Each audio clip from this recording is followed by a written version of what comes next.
Now, more breaking news tonight. A reported stabbing in the Millard area sent one person to the hospital. It happened in the Walgreens parking lot near 135th and Q around 6 tonight. We're waiting on the details of the victim's condition. Police also looking into a robbery at a South Omaha convenience store. Officers were called to 24th and I just before 8 last night.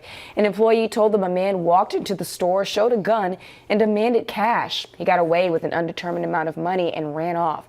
If you know anything about any of these incidents, give Omaha Crime Stoppers a call. Remember, you can remain anonymous.